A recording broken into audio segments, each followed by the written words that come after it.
Assalamualaikum warahmatullahi wabarakatuh. Kembali kita berjumpa di mata kuliah manajemen keperawatan ya.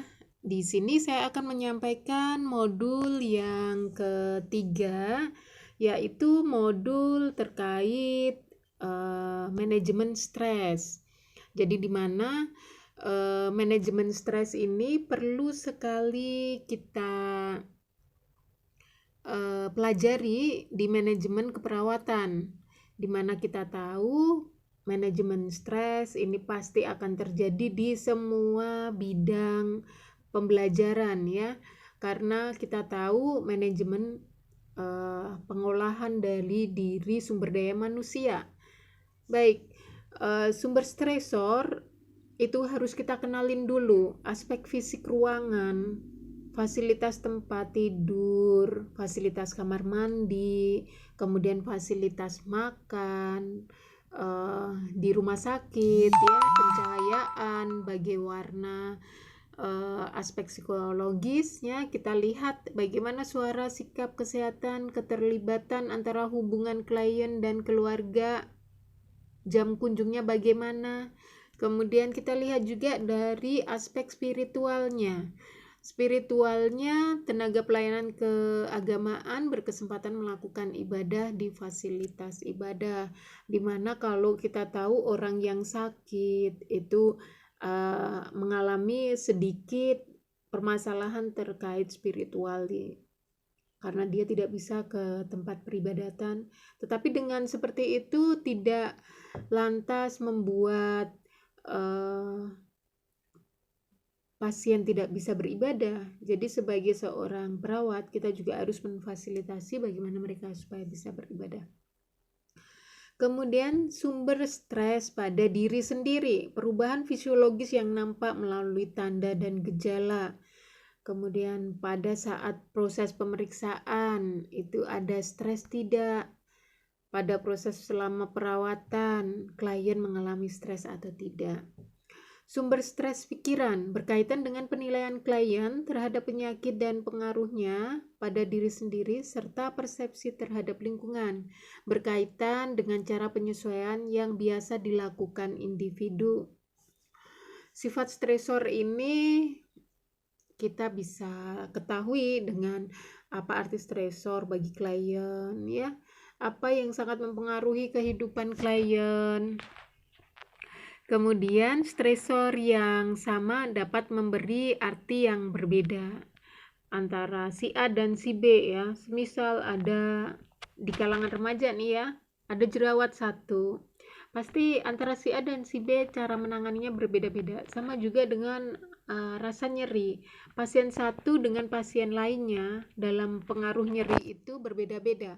Ada yang nyeri hebat, segini aja pasien A nyeri ringan. Kalau pasien B nyeri hebat, ya terpapar nyerinya dia terpengaruh, sering tidaknya dia terpapar nyeri.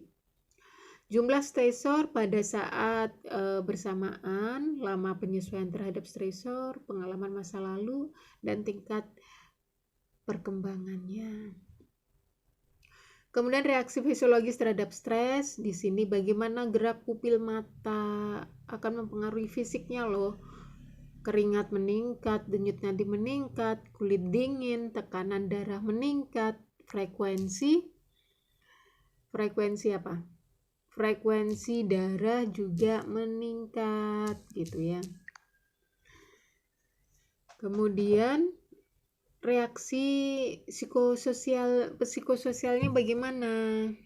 Kita lihat ya, pada orang yang mengalami stres itu ada penolakan, proteksi menyalahkan orang lain ya.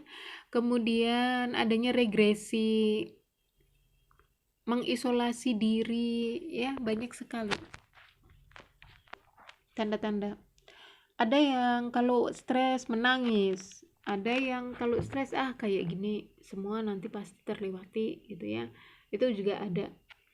Kemudian ada yang memukul-mukul sampai menyepak. Bagaimana cara kita mengatasi stres yang adaptif atau yang bisa diterima dengan baik?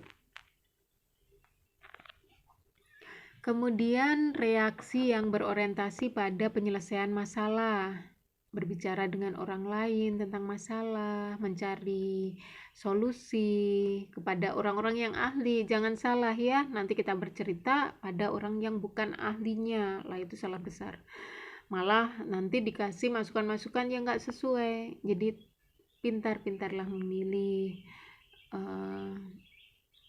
Kalau di agama kita lebih baik lagi kita bermediasi ya, sholat tahajud, sholat istikharah, itu bagus sekali penyelesaian yang dimana di Al-Quran itu diajarkan. Pasti nggak akan ada banyak orang yang stres karena kita tahu Islam adalah negara yang sempurna atau yang membawa banyak kebaikan ya, dan semua diatur dalam Al-Quran. Keberadaan masa lalu ini yang perlu dikaji. Kemudian di sini mekanisme coping yang digunakan, kondisi fisik, pemeriksaan fisik, respon klien terhadap klien. Penyebab stres di sini coping individu yang tak efektif, gangguan aktivitas ya, gangguan pemenuhan kebutuhan, nutrisi kurang, gangguan konsep diri, isolasi sosial, itu bisa menyebabkan. Kemudian penanganan stres, dukung orientasi terhadap organisasi, dukung fasilitas lingkungan, fasilitas-fasilitas supaya dipenuhi gitu ya, mempertahankan identitas, memberikan informasi sesuai kebutuhan, apalagi menciptakan lingkungan yang nyaman, sampai kepada manajemen intervensi krisis ya.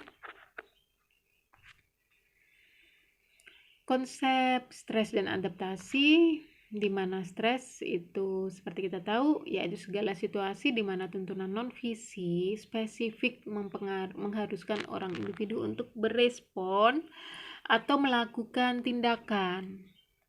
Kalau adaptif atau adaptasi, kemampuan tubuh untuk mempertahankan keadaan relatif seimbang berfungsi untuk menyelesaikan diri dan homeostatis.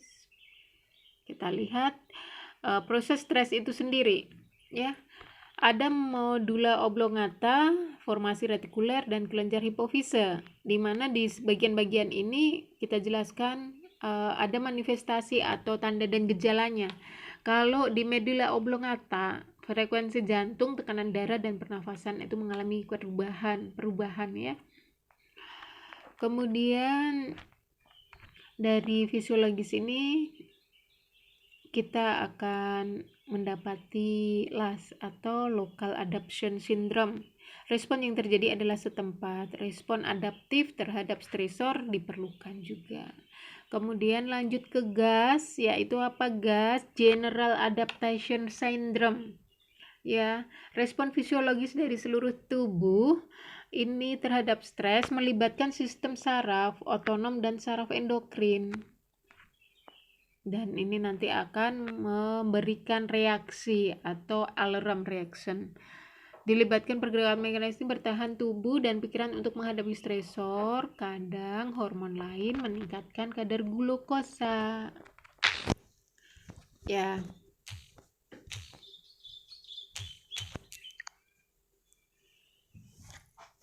Oke, sampai sini ada yang perlu ditanyakan?